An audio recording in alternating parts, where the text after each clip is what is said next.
Ever get that feeling? Like maybe there's more to the story. Like we're not getting the full picture. I know that feeling. Well, that's what we're diving into today. Oh. Gnosticism. Gnosticism. Challenging the early Christians. They didn't just challenge them. They basically rewrote everything. God's salvation, the whole shebang. And the wild part is they weren't about blind faith. It was all about gnosis. That spark of like inner knowing, hidden right there inside us, waiting to be awakened. Yeah. And that's what made them so different. Two totally different maps of reality. Exactly. But to understand their map, we got to talk about how they saw the big guy upstairs. Oh boy, yeah. Their god wasn't exactly the benevolent creator we often hear about. Not even close. They called him the demiurge. And let's just say, he wasn't winning any World's Best Creator awards. Not exactly a glowing recommendation from the Gnostics. They basically saw him as this cosmic micromanager, obsessed with control, but kind of incompetent. Like when you inherit a house and the plumbing is all messed up and you're like, who designed this? That's how they saw the world. A total fixer-upper. And in the secret book of John, it gets even weirder. They describe the demiurge, Yaldabaoth, as this snake-lion hybrid with, get this, lightning eyes. A snake-line lion. Yeah. With lightning eyes. You can't make this stuff up. No wonder they weren't sending him any fan mail. Yeah. But if we're all trapped in this cosmic construction zone, how do we get it? That's where gnosis comes in. Exactly. Yeah. It's like your escape hatch. It's this inner knowing that goes beyond all the limitations of this flawed material world. Less about going to church, more like an inner journey then. Exactly. For them, it wasn't about rituals or dogma. It was about self-discovery, finding that divine spark within. Okay, so less about the outward stuff and more about an inward journey. Yeah. But what did that look like in practice? Were they just wandering around, lost in thought all day? Well, some of the texts, like the Book of Thomas, they suggest the Gnostics weren't really into outward displays of piety. Not about the performance then? Not really, no. But did that mean they completely rejected the world? Like became hermits or something? Not necessarily. They recognized that the material world was, well, imperfect. But they didn't always say you had to totally withdraw from it. Interesting. So you could be a Gnostic and still, like, have a job and stuff. Some of them even held positions of power. Imagine that. But all the while, they were focused on that inner liberation. That challenges the stereotype a bit, doesn't it? The whole image of the Gnostic as this isolated mystic. It does. They were still part of the world, engaging with it, but through this radically different lens, right? Right. With gnosis as their gating principle, their key to freedom. Their key to freedom, yes. But that couldn't have been easy, right? To see the world so differently. I mean, how do you deal with the suffering, the darkness, all that, when you have such a radically different perspective? Yeah, that's the big question, isn't it? It's one thing to have these ideas about like a flawed creator and inner liberation and all that. Right. But how did that actually play out in their lives? Like day to day, how'd they handle suffering, conflict, all the messy stuff? Exactly. It's easy to talk about cosmic escape hatches. Right. But real life has a way of bringing you back down to earth. Absolutely. And their texts, they do give us these little glimpses, like hints, at how they navigated all that tension. And one thing that pops up again and again is compassion. Oh, really? Yeah, especially towards those who hadn't quite awakened to their own, divine spark. So like a cosmic sense of empathy. Exactly. Because if everyone carries a piece of the divine, yeah, you'd be more likely to cut them some slack, right? Even if they're messing up. Yeah, but still, living with that kind of worldview back then, oh yeah, talk about a challenge.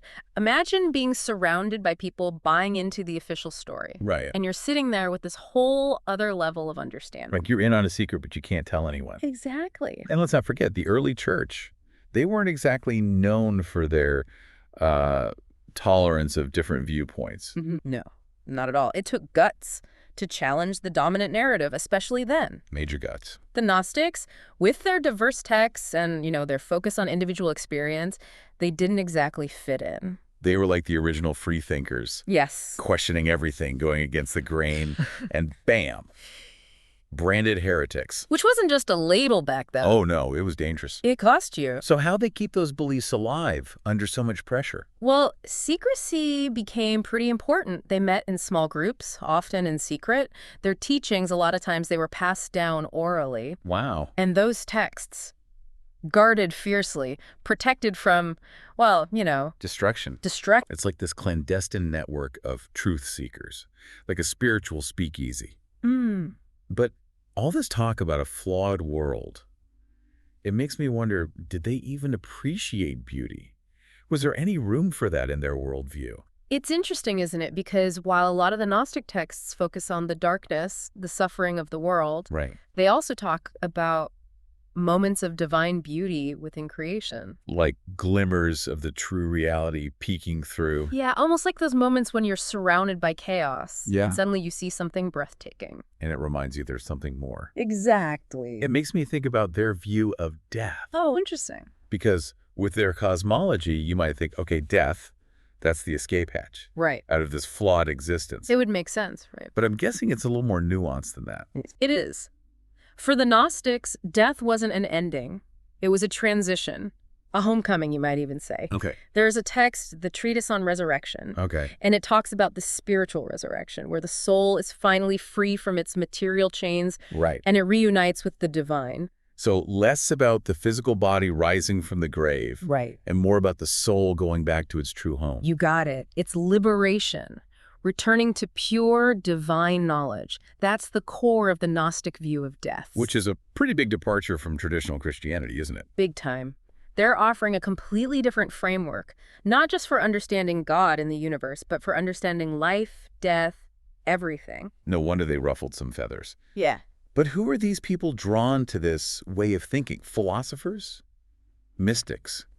Or just everyday folks trying to make sense of things? That's what's so fascinating, because the texts themselves, they give us clues. Like, take the secret book of James, for example. Okay. It reads like a conversation between James and Jesus. Interesting. Which suggests it was intended for an audience already familiar with early Christian traditions. So not just outsiders, but people who are already engaged in these spiritual questions, looking for something more. Exactly. And the diversity of the Gnostic texts, it really points to a wide range of seekers, from intellectuals debating cosmology to regular folks yearning for spiritual fulfillment.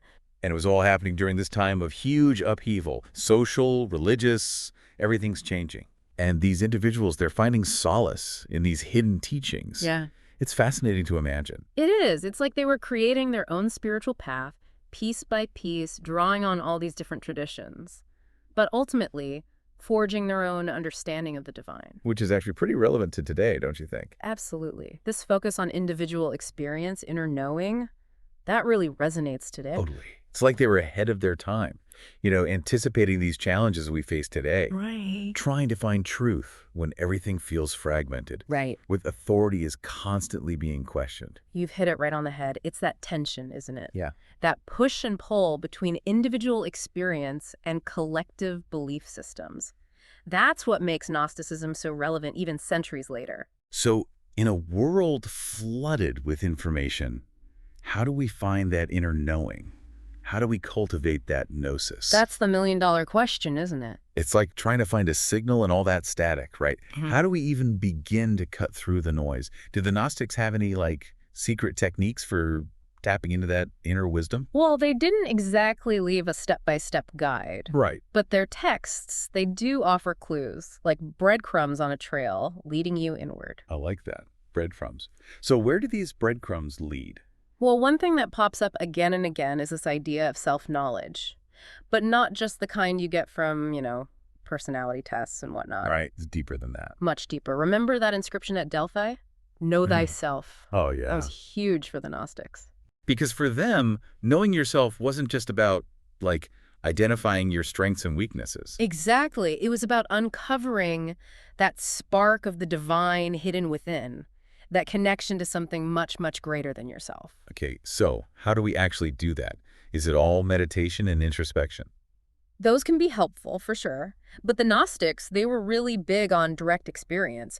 They believed that true knowledge, true gnosis, it didn't come from just thinking about the divine. It came from encountering it directly. So less abstract philosophy and more experiential spirituality. Exactly. And that's where their use of symbolism and metaphor comes in. They understood that sometimes you can't grasp these things with logic alone. Sometimes you need to access them through other means. Through art, maybe? Music. Exactly. Or even just being in nature, anything that evokes that sense of wonder, that feeling of connection to something beyond the everyday. It's about finding those things that spark something in you, that make you feel that connection. Exactly. Because by engaging with those symbols, by allowing ourselves to be moved by them, we open ourselves up to those flashes of insight, those aha moments. Glimpses of gnosis. Exactly, those glimpses that illuminate the path. It makes me think of the exegesis on the soul, with all its vivid imagery of the soul's journey back to its true home. It's more than just a concept. It's like an experience they're trying to convey. And that's the key difference, isn't it, with Gnosticism? It's not just about accumulating information about the divine. It's about embodying it, allowing it to transform us from the inside out. Don't just read about the path. Walk it. Don't just think about the divine. Experience it. Yes. But that kind of inner transformation, it's got to be challenging, right? Right. Did the Gnostics have any advice for dealing with those inevitable bumps in the road? They did. And, for all their focus on individual seeking, on personal gnosis, Right. they also really emphasize the importance of community. Interesting. Because even on a solitary path, you still need companions, right? You need support. People to share the journey with. Exactly, especially when you're grappling with big questions. And it brings us back to your earlier point about finding that inner knowing in a world saturated with information.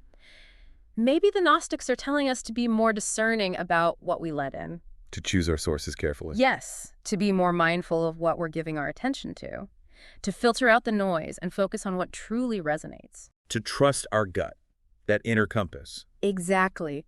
Remember, for the Gnostics, the ultimate authority wasn't some external institution or dogma. It was that divine spark within each individual. That connection to our own deepest truth. It's a powerful message, even today, don't you think? Absolutely. And while the Gnostics, they didn't offer easy answers. Right. No quick fixes. Their perspective on knowledge, on experience, on the spiritual journey, it's incredibly valuable. So as we kind of emerge in this deep dive into the world of the Gnostics, I'm feeling, a sense of awe, but also a sense of possibility. I know what you mean. The richness of their ideas, their willingness to question everything, it's inspiring, right? And this idea that this journey inward, this quest for gnosis, it's not some ancient relic. It's something we can all tap into here and now. It's a living tradition in a way. And perhaps the greatest lesson we can take from the Gnostics is this. The search for truth, it's not some passive thing. It's an active, ongoing process, a process of discovery and transformation. It's a journey that begins within, but it ultimately connects us to something so much greater than ourselves. And on that note, as you continue your own exploration, remember those words from the Song of the Pearl. Seek, and you shall find.